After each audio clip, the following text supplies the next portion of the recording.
معذرت التماس سے شہدائے ملت جعفریہ کی بلندی درجات کے لیے صدر اسلام سے آج تک راہ محبت و ولایت میں جان دینے والوں کے لیے بالخصوص وہ محبان علی رسول جو دنیا سے چلے گئے اور بعد میں ان کا کوئی فاتحہ پڑھنے والا نہیں رہا، علماء اعلام مراج اسلام جن لوگوں نے ہمیں ہماری راہ حق کی طرف ہدایت فرمائی، جن لوگوں کا ہماری گردنوں پر حق ہے اور آج دنیا میں نہیں ہے، اور جن بزرگان نے اس مدرسہ علمیہ کی بنیاد رکھی اور اس کے بنیاد میں اور اس کی تعمیر میں کسی حوالے سے بھی حصہ لیا اور آج دنیا میں نہیں ہے، انہیں یاد کرتے ہوئے اپنے اپنے مرحومین کو بھی یاد کرتے ہوئے ایک مرتبہ سورہ فاتحہ اور 3 بار سورہ توحید کی تلاوت فرما۔ اعوذ باللہ من الشیطان الرجیم، بسم اللہ الرحمن الرحیم، الحمد للہ رب العالمین، الرحمن الرحیم، مالک یوم الدین، ایاک نعبد و ایاک نستعین، اہدنا الصراط المستقیم، صراط الذین انعمت علیہم غیر المغضوب علیہم ولا الضالین۔ بسم اللہ الرحمن الرحیم، قل هو اللہ احد اللہ الصمد لم یلد ولم یولد ولم یکن له کفوا احد۔ بسم اللہ الرحمن الرحیم، قل هو اللہ احد اللہ الصمد لم یلد ولم یولد ولم یکن له کفوا احد۔ بسم اللہ الرحمن الرحیم، قل هو اللہ احد اللہ الصمد لم یلد ولم یولد ولم یکن له کفوا احد۔ اللہم اغفر للمؤمنین والمؤمنات والمسلمین والمسلمات الاحیاء منہم والاموات، اللہم دعو بیننا وبینہم بالخیرات انکا مجیب الدعوات انکا علی کل شیء قدیر۔ اللہم صلی علی محمد وآل محمد۔ صلوات سارے حضرات کو۔ اعوذ باللہ من الشیطان اللعین الرجیم، بسم اللہ الرحمن الرحیم، الحمد للہ رب العالمین والعاقبۃ للمتقین والجنۃ للمؤمنین والنار للمنافقین۔ الحمد للہ الذی جعلنا من المتمسکین بولایت علی ابن ابی طالب و اولادہ المعصومین۔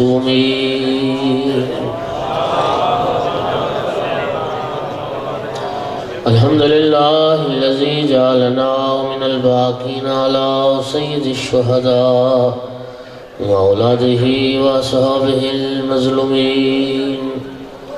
الصلاة والسلام والتحیۃ والاکرام علی رسولہ الکریم شفیع المذنبین انیس الغریبین رحمت للعالمین۔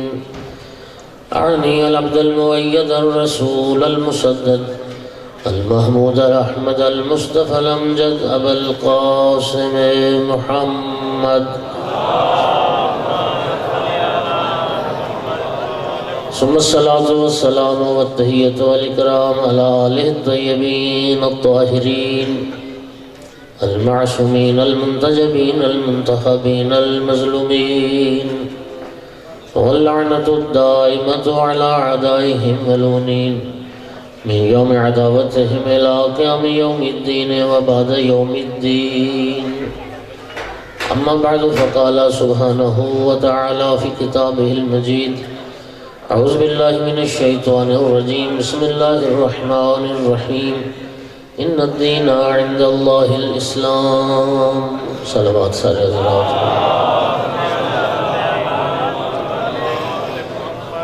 سامعین گرامی القدر، لمبے چوڑے خطاب کا ٹائم نہیں ہے، ٹائم مختصری ہے۔ خالق بشر نے اپنے بندوں کی دنیا اور آخرت کی صلاح و فلاح کے لیے ایک دین بنایا ہے جسے اسلام کہتے ہیں، اور وہ کریم اللہ یہ چاہتا ہے کہ دین اسلام کے مطابق میرے بندے زندگی گزاریں تاکہ دنیا بھی کامیاب گزرے اور آخرت بھی کامیاب گزرے۔ اور یہ دین دوسرے مقام پہ پھر ارشاد فرماتے وَمَن يَبْتَغِ غَيْرَ الْإِسْلَامِ دِينًا فَلَن يُقْبَلَ مِنْهُ وَهُوَ فِي الْآخِرَةِ مِنَ الْخَاسِرِينَ۔ اسلام کے علاوہ کوئی اگر کسی اور دین کو اختیار کرے گا تو وہ دین اس سے ہرگز قبول نہیں کیا جائے۔ توجہ ہے سارے حضرات؟ اور پھر خالق فرماتا ہے وہ انسان قیامت کے دن خسارہ اٹھائے گا، نقصان اٹھائے گا جو اسلام کے علاوہ کسی اور دین کو اختیار کرے گا۔ سامعین گرامی، دین ہم دو چیزوں میں فرق نہیں کر سکے۔ ہم نسلاً بعد نسلاً مسلمان چلے آ رہے ہیں، نسلاً بعد نسلاً شیعہ چلے آ رہے ہیں۔ نعرہ تکبیر، نعرہ رسالت، نعرہ حیدری، یا علی علیہ السلام، اللہم صلی علی محمد و آل محمد۔ دو چیزوں میں سامعین گرامی ہم فرق نہیں کر سکے۔ ایک ہوتا ہے دیندار ہونا، ایک ہوتا ہے دین شناس ہونا۔ دیندار ہونا اور بات ہے، دین شناس ہونا۔ آج آپ ایک غیر مسلم کو، ایک ہندو کو کلمہ پڑھا کے مسلمان کر لیتے ہیں، تو جب وہ کلمہ پڑھ لے گا، اقرار شہادتین کر لے گا، اسلام میں داخل ہو جائے گا، وہ ہو جائے گا دیندار۔ ایسے ہی ہے، ہمارے معاشرے میں نو مسلم کو کہتے ہی دیندار۔ اب ایمان سے بتائیے، کلمہ پڑھ کے وہ دیندار تو ہو گیا، لیکن کلمہ پڑھ لینے کے ساتھ ہی کیا وہ دین شناس بھی ہو گیا؟ اصول دین، فروع دین، احکام دین ان کا بھی عالم ہو گیا؟ اللہ آپ کو جزائے خیر۔ آپ نے صحیح فرمایا، اس لیے کہ کلمہ جو ہے نا، کلمہ ذرا غور کیجیے، کلمہ کفر اور شرک کی نجاست کو دور کرتا ہے، کلمہ جہالت کو دور نہیں کرتا۔ کلمہ پڑھنے سے صرف انسان جو ہے وہ کافر سے مسلمان ہو جاتا ہے، بس دین شناس نہیں بنتا۔ اسی طرح کسی شیعہ کے گھر میں، کسی مسلمان کے گھر میں پیدا ہونے سے بندہ اسلام شناس ہو سکتا ہے؟ نہیں ہو سکتا۔ معلوم یہ ہوا کہ جس طرح دنیا کا کوئی علم و ہنر سیکھے بغیر نہیں آتا، تو دین بھی سیکھے بغیر نہیں آتا۔ اور دین سیکھنا کتنا اہم ہے، یہ ماہ ربیع الاول ہے، سرکار دو عالم اور امام صادق علیہ السلام کی ولادت باسعادت کا مہینہ۔ امام صادق علیہ السلام پتہ کیا فرماتے تھے؟ لَوَدَدْتُ لَوْ أَنَّ السِّيَاطَ عَلَى رُؤُوسِ أَصْحَابِي لِيَتَفَقَّهُوا فِي الدِّينِ۔ سارے جعفری تشریف فرماؤ، امام جعفر صادق علیہ السلام تو یہ فرماتے تھے، میں پسند کرتا ہوں کہ میرے ماننے والوں کے سروں پہ کوڑے مارے جائیں تاکہ وہ دین شناس بنے، تاکہ وہ دین سیکھ۔ امام محمد باقر علیہ السلام ارشاد فرماتے تھے، تفقہوا فی الحلال والحرام والا انتم اعراب، شریعت کا حلال اور حرام سیکھو ورنہ تم بدو کے بدو رہ جاؤ گے، غیر مہذب رہ جاؤ گے۔ اور سرکار باقر العلوم علیہ السلام کا یہ دوسرا فرمان ہے، آقا فرماتے تھے کہ ان اللہ یعطی الدنیا من یحب و یبغض ولا یعطی دینہ الا من یحب۔ امام فرماتے تھے اللہ دنیا اپنے دوستوں کو بھی دیتا ہے، دنیا اپنے دشمنوں کو بھی دیتا ہے، لیکن اللہ دین صرف اپنے دوستوں کو عطا کرتا ہے۔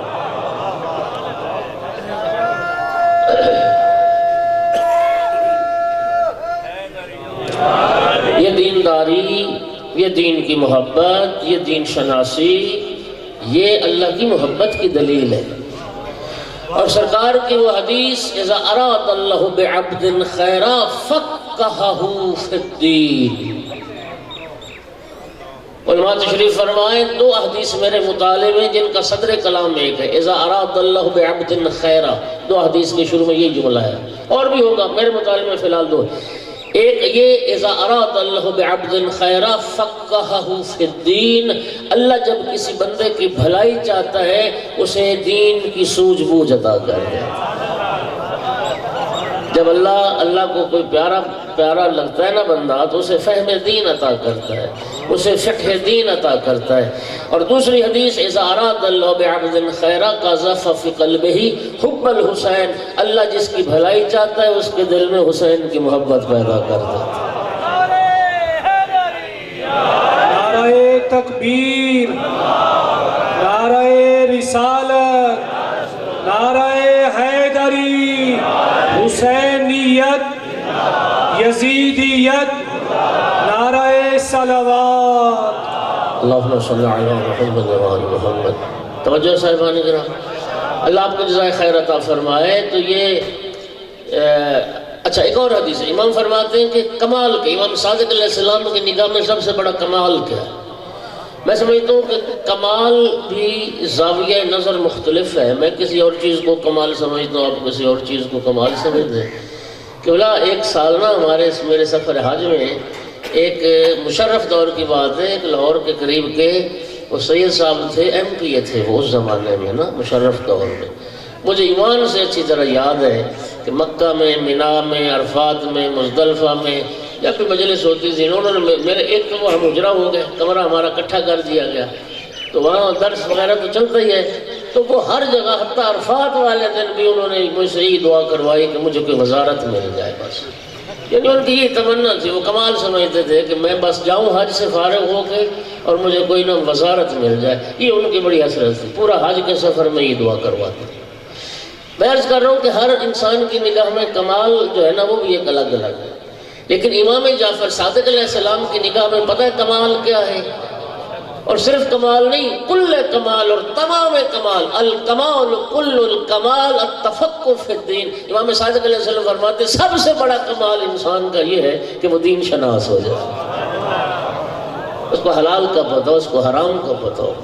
ہاں، تفقہ فی الدین یہ انسان کا سب سے بڑا کمال۔ سامعین گرامی، میں نے عرض کیا کہ دنیا کا کوئی علم و ہنر اگر سیکھے بغیر نہیں آتا تو دین بھی سیکھے بغیر نہیں آتا۔ اب ہمارا سوال یہ ہے کہ ہم نے دین سیکھنے کے لیے کتنا وقت نکالا؟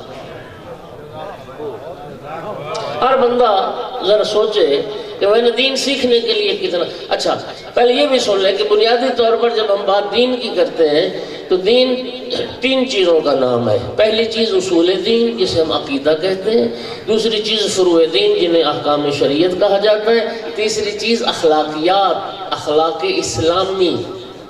یہ تین چیزیں جب ملتی ہیں تو دین بنتا ہے۔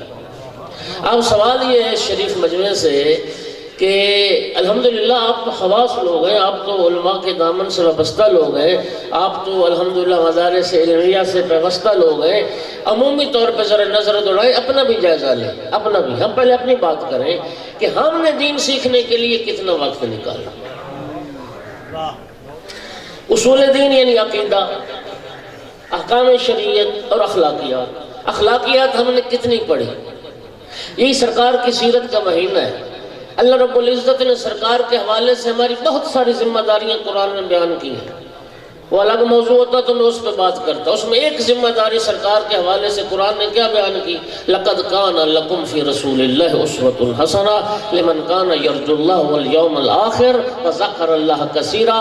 اللہ رب العزت فرما رہے ایمان والو، تمہاری یہ ذمہ داری ہے کہ رسول اللہ صلی اللہ علیہ وآلہ وسلم کی جو حیات طیبہ ہے وہ تمہارے لیے بہترین نمونہ عمل ہے۔ اپنی زندگی کو سرکار کی زندگی کے سانچے میں ڈال۔ ہم نے ڈالا۔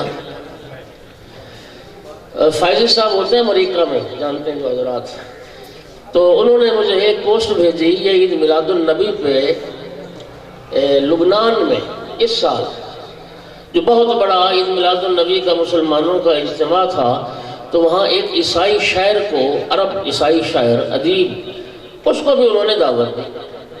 اس عیسائی نے سٹیج پہ آ کے ایک ایسی بات کی کہ مسلمانوں کے سر شرم سے جھک گئے۔ اس نے آ کے یہ کہا کہ سال میں ایک دن تو تم سرکار کا میلاد مناتے ہو کہ سرکار دنیا میں آئے اور تم خوشیاں مناتے ہو، سارا سال اپنے عمل سے رسول کے طریقے کی اور سنت کی مخالفت کرتے ہو۔ یعنی کیسا تمہارے عمل میں تضاد ہے. ایک دن پیغمبر کی تشریف آوری کا ولادت کا جشن منایا جا رہا ہے، سارا سال پیغمبر کی سنتوں کو ختم کرتے ہو، پیغمبر کی سنتوں کی مخالفت کرتے ہو، پیغمبر کے طرز عمل کی مخالفت کرتے ہو. کیسا عشق رسول ہے تمہارا؟ توجہ چاہ رہا ہوں میں. لقد کان لکم فی رسول اللہ اسوۃ حسنہ. اسوہ حسنہ کا ہم نے مطالعہ کتنا کیا، سرکار کی سیرت کو ہم نے کتنا پڑھا، آقا کی سیرت کو کتنا پڑھا. سامعین گرامی کا وقت تھوڑا ہے، ہر چیز کو پڑھنے کی ضرورت ہے، اور بالخصوص سرکار کی سیرت کو. اس عیسائی نے یہ کہا، سنیے گا، وہ کہتے ہیں مسلمانوں، قرآن نے، تمہارے قرآن نے جو تمہارے لیے، تمہاری ہدایت کے لیے جو مسلمانوں کی کتاب ہے، سرکار کے حوالے سے پتہ نہیں کتنی ذمہ داریاں قرآن نے بیان کی. قرآن کہتا ہے رسول کی اطاعت کرو، قرآن کہتا ہے رسول کی اتباع کرو، قرآن کہتا ہے رسول سے آگے نہ چلو، قرآن کہتا ہے رسول کی آواز سے آواز بلند نہ کرو، قرآن کہتا ہے رسول اللہ کی زندگی بہترین نمونہ عمل ہے. اتنی ساری تاکیدیں، اتنی ساری آیات، اتنے سارے احکام رسول اللہ کے حوالے سے، اتنی ساری آیات. وہ عیسائی کہتا ہے ان آیات سے تو یہ پتہ چلتا ہے کہ دنیا میں ہر مسلمان میں رسول کی جھلک نظر آنی چاہیے تھی. رسول اللہ کے کردار کا ہر مسلمان کو پرتو ہونا چاہیے تھا، لیکن نہیں، ہم بہت دور ہیں پیغمبر کے اخلاق سے، پیغمبر کی تعلیم. اخلاقیات ہمارا تو جنازہ نکل گیا. سرکار نے فرمایا تھا انما بعثت معلما، سرکار نے فرمایا انما بعثت لاتمم مکارم الاخلاق. سرکار نے فرمایا میری بعثت کی غرض دو چیزیں حدیث میں، ایک میں علم دینے کے لیے آیا ہوں، دوسرا میں لوگوں کو اخلاق کی معراج تک پہنچانا ہوں، مکارم اخلاق کی تکمیل کے لیے، اور بد اخلاق لوگوں کو اخلاق بنانے. ہمارا اخلاق کیا دیکھا نہیں؟ ابھی ایک مہینہ پہلے ملک میں کیا ڈرامہ ہوا اور ظلم ہوا.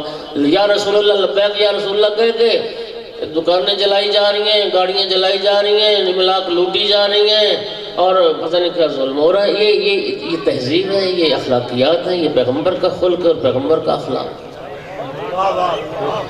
وہ رسول فرماتے تھے میں علم معلم بن کے آیا ہوں، اور اقوام عالم کے مقابلے میں سب سے جاہل ترین قوم جو ہے وہ مسلمان ہے. یہودی کہاں پہنچ گئے، عیسائی کہاں پہنچ گئے، سائنس میں، علم میں، ٹیکنالوجی کے میدان میں، اور مسلمان رہ گئے ایک دوسرے کا گلا کاٹنے اور ایک دوسرے کو دین سے خارج کرنے. اور سامعین گرامی، دو چیزیں الگ الگ ہیں. دین شناس ہونا اور بات ہے، دیندار ہونا اور بات ہے. ہمیں دین سیکھنے کی ضرورت ہے. اب سب سے جو اہم بات ہے، میں شاید اس بات کی بات ختم کر دوں، وہ عقیدے کی بات. ذرا سنیے میرا، عقیدہ بیس ہے یا نہیں، بنیاد ہے یا نہیں؟ علماء موجود ہیں، فقہاء موجود ہیں. ذمہ داری سے کہہ سکتا ہوں عمل کی کوتاہی کا جبران موجود ہے، عقیدے کی کوتاہی کا کوئی جبران نہیں. یہ عمل کی کوتاہی کا جبران ہے نا. ایک شخص نے نمازیں نہیں پڑھی، شریعت کہتی ہے اس کی اجارے پہ، اجرت پہ نمازیں کوئی پڑھا دے. ایک شخص کا حج واجب تھا، کر کے نہیں گیا، اس کی نیابت میں جو کوئی جا کے حج کر دے. ایک شخص روزے واجب سے نہیں رکھے، اس کی نیابت میں کوئی شخص روزے رکھ. عمل کی کوتاہی کا جبران تو ہو سکتا ہے، لیکن عقیدے کی کوتاہی کا کوئی جبران. ایمان سے بتاؤ، اگر کوئی بندہ مشرک مر گیا اس کو موحد کیسے بناؤ گے؟ کوئی کافر مر گیا اس کو مومن مسلم کیسے بناؤ گے؟ اور میرا بھائی یاد رکھو، عقیدہ جب اتنا ہے، میں سینکڑوں نہیں ہزاروں کتابیں تشیع کے عقائد پر مستقل لکھی گئی کہ شیعہ کا عقیدہ کیا ہوتا ہے، توحید کے بارے، نبوت کے بارے، یہ سارے عقائد. کتنے اس مجمع میں تشریف فرمائے لوگ جنہوں نے باقاعدہ تشیع کا جو عقیدہ اختیار کر رکھا ہے، وہ باقاعدہ پڑھ لکھ کے اختیار کر رکھا. اچھا چلو چھوڑ دیں اس بات کو، کتابوں پہ تو پھر آ جائے گا نا جی، یہ تو علماء کی لکھی ہوئی کتابیں، تو علماء میں یہ اختلاف پایا جاتا ہے. اور شریف لوگوں، کتنے لوگوں نے زندگی میں قرآن ترجمے کے ساتھ پڑھا؟ کتنے لوگوں نے زندگی میں نہج البلاغہ صحیفہ سجادیہ کا مطالعہ کیا. ہم جو کہتے ہیں کہ پورے عالم اسلام میں کسی مکتب کے پاس حدیث کا اتنا ذخیرہ نہیں جتنا تشیع کے پاس حدیث کا ذخیرہ ہے. کتنے لوگوں نے حدیث کو پڑھا ہے اور حدیث اہل بیت کو پڑھا اور حدیث کی کوئی کتاب پڑھی. میں اللہ جانتا ہے میرا یہ دعویٰ ہے بخدا کہ اگر سارے لوگ سارے اہل ایمان قرآن مجید کا مطالعہ شروع کر دیں ترجمے کے ساتھ، تفسیر نہ بھی ہو، ویسے تو تفسیر کے ساتھ ایک کم از کم دورہ کرنا چاہیے، اگر ترجمے کے ساتھ پڑھنا شروع کر دیں نا، میں یقین کیجئے کہ میں سمجھتا ہوں کہ سارے اہل ایمان کا ایک ہی عقیدہ ہو جائے گا، سب عقیدتی اختلاف ختم ہو جائے گا.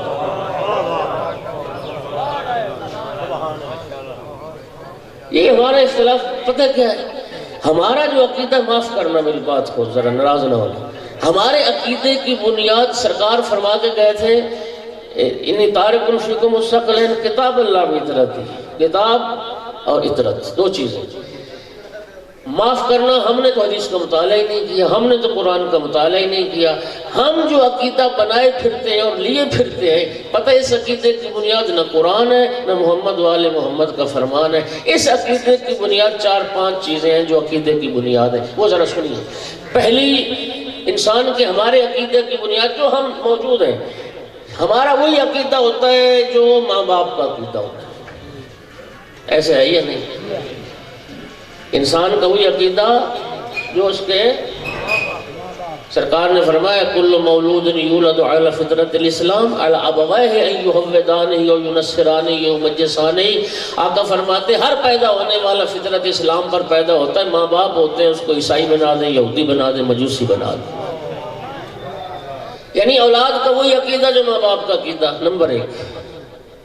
نمبر 2، یا بس اوقات ایسا ہوتا ہے کہ جب کسی کو استاد مانا تو بس اوقات شاگرد استاد والا عقیدہ اختیار کر لیتا ہے. جو عقیدہ استاد کا ہوا وہی عقیدہ ایسے ہی. تیسری ایک بنیاد، وہ دوست بھی ہوتا ہے معاشرے میں. بس اوقات ایک دوست دوسرے دوست کے عقیدے پہ اثر انداز ہو جاتا ہے. یہ جتنی بنیادیں میں عرض کر رہا ہوں نا، سب کے نمونے معاشرے میں موجود ہیں. فلاں جی اپنا عقیدہ چھوڑ گیا ماں باپ والا، وہاں جی فلاں دوست کے ساتھ دوستی میں اس کے عقیدے کو اختیار کر لیا. یا پھر وہ عقیدہ ہوتا ہے ہمارے معاشرے میں. چوتھی بنیاد پتہ کیا ہے؟ جو میرے مرشد اور باوے کا عقیدہ ہے، میرا بھی وہی عقیدہ وہ ہے نا. جو پیر کا عقیدہ، جو مرشد کا عقیدہ، مرید کا بھی. اچھا، یا پھر آ جا کے 5ویں جو بنیاد ہے نا ہماری، میں اپنی کمیونٹی کی بات کر رہا ہوں، اس میں وہ عقیدہ لوگوں کا جو ممبر سے ملا، جو ممبر سے بیان ہوا، لوگوں نے اسی کو بھی اپنا عقیدہ بنا. یہ 5 بنیادیں میں سمجھتا ہوں عمومی طور پر، ممکن ہے اور بھی. ایمان سے بتائیے کیا قرآن میں، حدیث میں کہیں سے کوئی اشارہ اس بات کا ملتا ہے کہ جو ماں باپ کا عقیدہ ہوگا وہی ٹھیک ہوگا، یا جو استاد کا عقیدہ ہوگا وہی ٹھیک ہوگا، یا دوست کا عقیدہ جو ہوگا وہی ٹھیک ہوگا، یا مرشد کا عقیدہ ہوگا وہی ٹھیک ہوگا؟ وہ کچھ پیر مریدوں کی بات تو اللہ قرآن میں بھی کرتا ہے. قیامت کا جب دن آئے گا تو وہ پیر مریدوں سے تبرہ اور برات کا اظہار کریں گے، مرید پیروں پر لعنت کریں گے. وہ کہیں گے تم نے ہمیں ہمارا کھانا خراب کر دیا.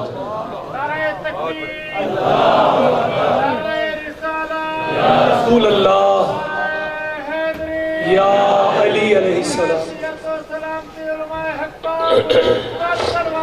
اللہم صلی علی محمد. ماشاءاللہ.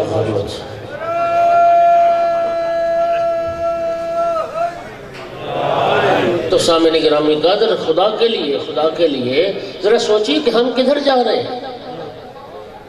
شاہ عبدالعظیم حسنی 4 واسطوں سے امام حسن مجتبیٰ کے بیٹے آل محمد کے گھرانے میں معصومین کے بعد ایک جلیل المرتبت ہستی، اور بہت سارے زائر بھی بیٹھے ہوں گے تہران میں، رے شہر میں، جن کی قبر مبارک ہے اور جا کے جنہوں نے زیارت کی ہے. امام علی نقی علیہ السلام کے صحب اسرار شاگردوں اور ساتھیوں میں سے ہیں، 4 واسطوں سے امام حسن مجتبیٰ کے بیٹے ہیں سید عبدالعظیم حسنی، اور ان کا مقام و مرتبہ اتنا بلند ہے کہ امام علی نقی علیہ السلام نے اس سید بزرگوار کے لیے فرمایا تھا منظار عبدالعظیم برے کا منظار الحسین بکربلا، جس نے رے شہر میں تہران میں عبدالعظیم کی قبر کی زیارت کی، گویا کربلا میں امام حسین علیہ السلام کی زیارت۔ امام نہیں ہے، معصوم نہیں ہے، لیکن مقام اتنا ہے کہ جن کی زیارت سے سید الشہداء کی زیارت کا ثواب ملے، اور خود امام علی نقی علیہ السلام نے سید عبدالعظیم کی قبر کی خود زیارت کی۔ شیخ صدوق نے اس روایت کو ذکر کیا ہے، میں ذمہ داری دیانتداری سے پڑھ رہا ہوں، حیران ہو جاتا ہے، یقین کیجئے بندہ، یہ سید عبدالعظیم امام علی نقی علیہ السلام کی بارگاہ میں حاضر ہوئے، آ کے فرزند رسول کو سلام کیا، یا ابن رسول اللہ میرا سلام۔ امام علیہ السلام نے سلام کا جواب دیا، علیک السلام، مرحبا بک یا ابو القاسم، اے ابو القاسم مرحبا، انت ولینا حقا، ہمارا حقیقی سچا ولی مخلص دوست تو۔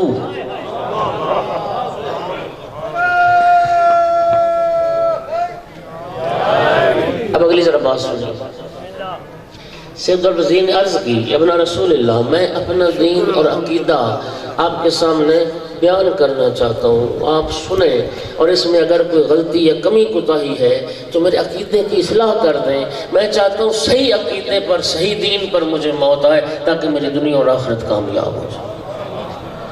میرے انتہائی محترم سامعین، اللہ کی ذات جانتی، جب میں نے پڑھا اس روایت کو میں حیران ہو گیا، حیرت کے سمندر میں غرق ہو گیا میں کہ شاہ عبدالعظیم ڈائریکٹ 3 آئمہ کی صحبت کا شرف جنہیں حاصل رہا، ڈائریکٹ معصومین سے قصب کرنے والا، جس کی زیارت سے مولا حسین کی زیارت کا ثواب ملے، ان کو ضرورت محسوس ہوئی کہ میں اپنے عقیدے کی اصلاح کروا لوں۔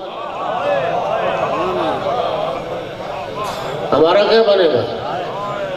نہ قرآن پڑھا، نہ حدیث پڑھی، نہ عقیدے پر کوئی کتاب پڑھی، نہ علماء کے ساتھ رابطہ، نہ مدارس سے ارتباط۔ ہاں جی، ہم کس خوش فہمی میں مبتلا ہے کہ ہمارا جو عقیدہ ہے وہی ٹھیک عقیدہ ہے اور دوسرے کو غلط کہتے ہیں؟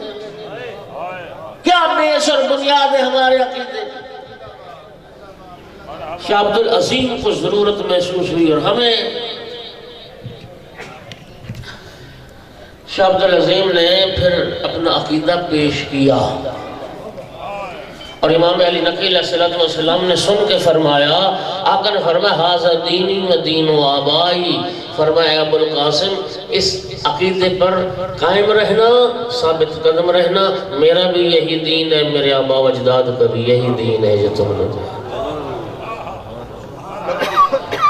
اور اجازت ہے وہ دین میں عرض کروں تھا کیا وہ عقیدہ؟ وقت زیادہ ہو جائے گا، وعدہ کرو آپ کہ انشاءاللہ میرے اس جی نہیں میں اور وعدہ لینے لگا۔ پتہ ہے وہ حدیث شیخ صدوق کی وہ حدیث روایت کو سامنے رکھ لیں اور تلقین میت کو سامنے رکھ لیں۔ یہ تلقین میت میں جو عقیدہ مختصر اور جامع بیان ہوا ہے، تھوڑے سے لفظوں کے اختلاف کے ساتھ، یہ سارا وہی عقیدہ ہے جو سید عبدالعظیم نے امام علی نقی کے سامنے بیان کیا۔ اس لیے پھر معصوم نے فرمایا کہ تلقین کی جائے میت کو اس عقیدے کی جب حالت احتضار ہو، موت کے آثار نمودار ہو جائیں، اس وقت بھی تلقین کرو، قبر میں لٹا کے بھی تلقین کرو، تعویذ قبر بند کرنے کے بعد بھی اس کو تلقین کی جائے، اس کو سمجھایا جائے کہ تیرا دین کیا ہے اور تیرا عقیدہ۔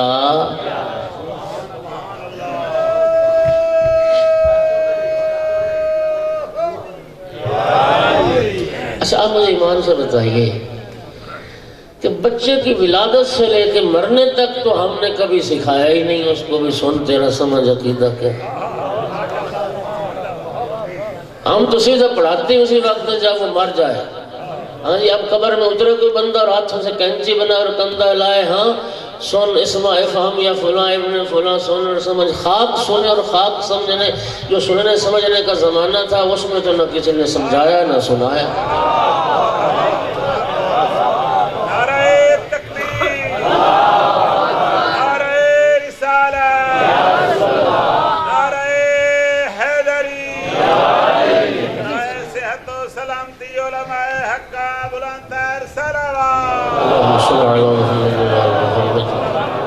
بھائی سیکھنے سمجھنے کا جو زمانہ تھا اس میں تو کبھی نہ کسی نے پڑھایا نہ سنایا نہ سمجھایا. اب جب مر گیا اب کندھا ہلا کے کہہ رہا. میری بات کا غلط مطلب نہ لینا، جو میں چاہ رہا ہوں سمجھانا اسی کو سمجھنے کی کوشش کرنا. میری اس بات کا قطعاً مطلب یہ نہیں ہے کہ میت نہیں سنتا، میت سنتا ہے، میت سنتا ہے، جواب دینے پر قادر نہیں ہے. جنگ بدر کا جب اختتام ہوا نا، سرکار نے فرمایا مشرکین کی لاشیں پھینک دو اس چاہے بدر میں. اس کنویں میں سرکار نے لاشیں پھینکوا دی. پھر سرکار نے کنارے پہ کھڑے ہو کے فرمایا او مشرکین مکہ، میرے رب نے جو مجھ سے وعدہ کیا تھا میں نے اس وعدے کو سچا پایا. تم بتاؤ کیا تم نے بھی میرے رب کے وعدے کو سچا پایا؟ بعض صحابہ کرام حیران ہوئے، یا رسول اللہ لاشوں سے باتیں کر رہے ہیں، یہ سن رہے ہیں؟ خدا کی قسم روایت کا جملہ. سرکار نے فرمایا تم زندہ افراد سے بھی بہتر سن رہے ہیں. جواب دینے پر قادر نہیں، سن تو رہے ہیں. جناب فاطمہ بنت اسد صلوات اللہ کی معروف روایت آپ نے ہزار بار سنی ہے. سرکار جب مٹی چڑھا رہے تھے نا بی بی کی قبر پہ تعویذ قبر بند کر کے، تو فرما رہے تھے ابنوں کے. تو لوگوں نے پوچھا تھا یا رسول اللہ یہ کیا فرما رہے ہو؟ کہا میری ماں سے ملائکہ پوچھ رہے ہیں تیرا امام کون ہے.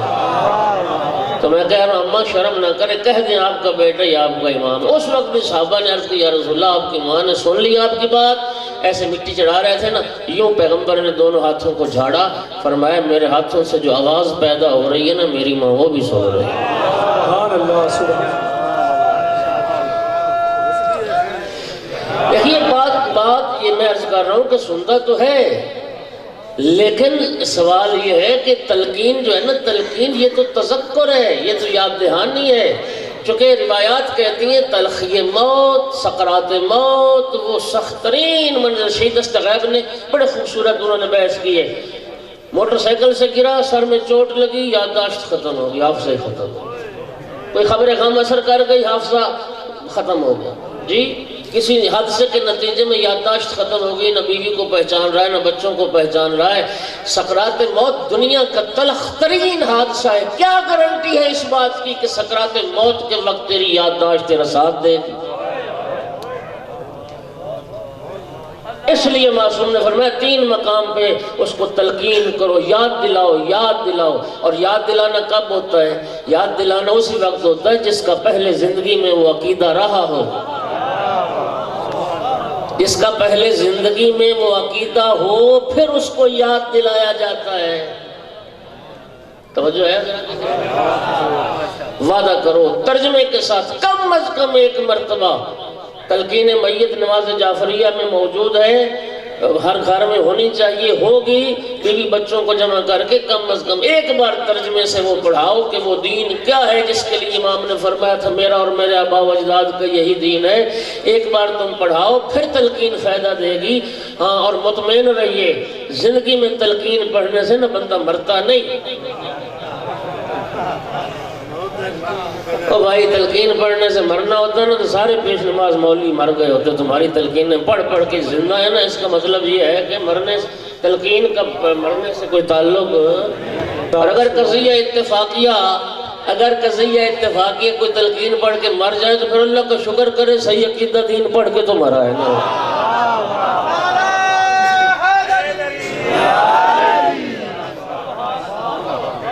پہلے زندگی میں سمجھاؤ. اس میں ایک جملہ سنو. ایک جملہ کیا ہے؟ اذا یبن فلاں کیا ہے؟ فلاں ابن فلاں اسم فام اذا اتاک الملکان المقربان.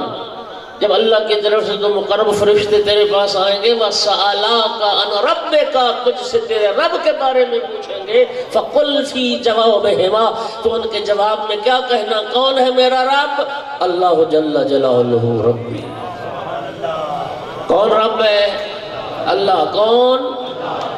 تو جو بدبخت دنیا میں علی رب کے نعرے لگا رہا ہے، جو دنیا میں علی اللہ کے نعرے لگا رہا ہے، جو دنیا میں کہہ رہا ہے میرے 14 رب ہیں، جو دنیا میں یہ کہہ رہا ہے کہ اللہ تمہارا رب بھی نہیں، وہ تو محمد و آل محمد کا رب ہے. اب ایمان سے بتاؤ اس کو تلقین کیا فائدہ دے؟ اور بھائی ایک سوال کیا ہے؟ تیرا رب کون ہے؟ یہ سوال ہے. پھر دوسرا سوال ہونا ہے تیرا نبی کون ہے؟ پھر تیسرا سوال ہونا ہے تیرے امام کون ہے؟ ایک بندہ دنیا میں علی کو رب کہتا ہے تو پھر امام کا جب سوال ہوگا تو پھر کس باپ کا نام لے گا؟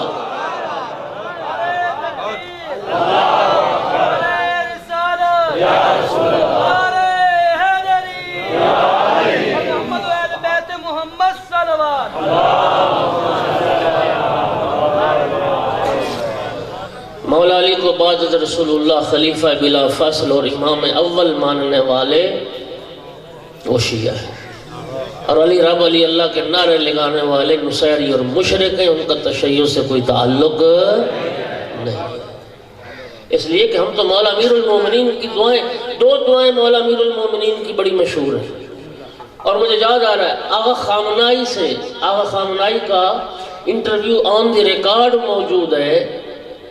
انہوں نے اپنے ایک انٹرویو میں فرمایا تھا کہ امام خمینی سے ہم نے پوچھا تھا کہ اتنا بڑا انقلاب کامیاب ہوا، 2500 سالہ وہ شہنشاہی جو نظام تھا اس کو اکھاڑ کے جڑ سے پھینک دیا، اتنی بڑی کامیابی یہ کیسے ممکن؟ امام خمینی نے فرمایا تھا دو دعاؤں کا نتیجہ سمجھتا ہوں، اور دونوں دعائیں مولا امیر المومنین کی دعائیں ہیں، ایک مناجات شعبانیہ ہے، دوسری دعائیں کمیل ہے۔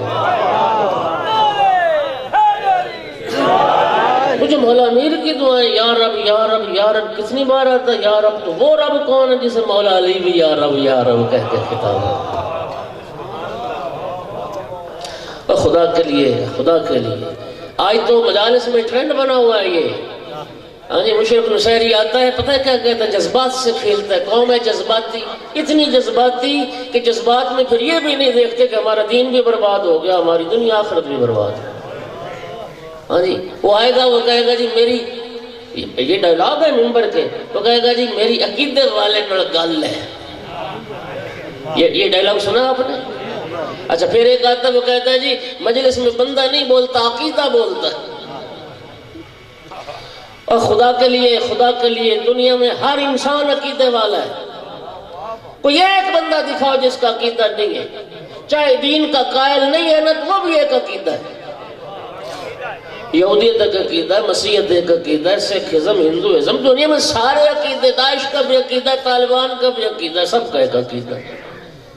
لیکن میرا بھائی ہر عقیدہ محترم نہیں ہوتا، ہر عقیدہ قابل احترام نہیں ہوتا۔ عقیدہ وہی محترم ہے جس عقیدے کی بنیاد قرآن ہو اور محمد و آل محمد کا فرمان ہو۔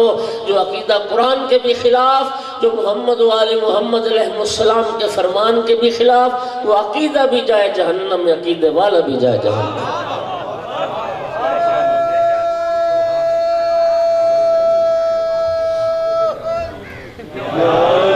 راہزنوں نے راہبروں کا وہ لباس پہنا ہوا ہے، ہاں جی، وہ جو تمہاری جڑیں کاٹ رہے ہیں نا وہ تیرے دین کے مخلص بنے، خدا کی قسم وہ اپنی دنیا کے مخلص ہیں، تیرے دین کے دشمن۔ مولا امیر المومنین علیہ السلام کا جملہ سن لو، علی مولا نے فرمایا تھا جس عالم کا علم اس کی اپنی ذات کو فائدہ نہیں نہ دیتا، اس کا علم تمہیں بھی فائدہ نہیں دے۔ جس عالم کا علم اس کی اپنی ذات کو فائدہ پہنچائے، اس کا علم پھر لوگوں کو بھی۔ اور پھر جس دین کو اللہ نے پسند کیا، مولا امیر کا ایک جملہ سن لو، اور میں طالب دعا مسائل بھی میرے بعد بھائی پڑھیں گے، میرا ٹائم تمام ہو گیا۔ نہج البلاغہ تیسرا حصہ جناب جابر بن عبداللہ انصاری کو خطاب کر کے فرمایا، یا جابر قوام الدین والدنیا باربع، اے جابر 4 بندوں کی وجہ سے دین و دنیا قائم ہے۔ مولا علی علیہ السلام کا فرمان ہے، نہج البلاغہ میں موجود ہے، 2 بندوں کی وجہ سے مولا علی فرماتے دین قائم ہے۔ کون سے؟ بعالم مستعمل علما، مولا فرماتے اس عالم کی وجہ سے دین قائم ہے جو اپنے علم پر عمل۔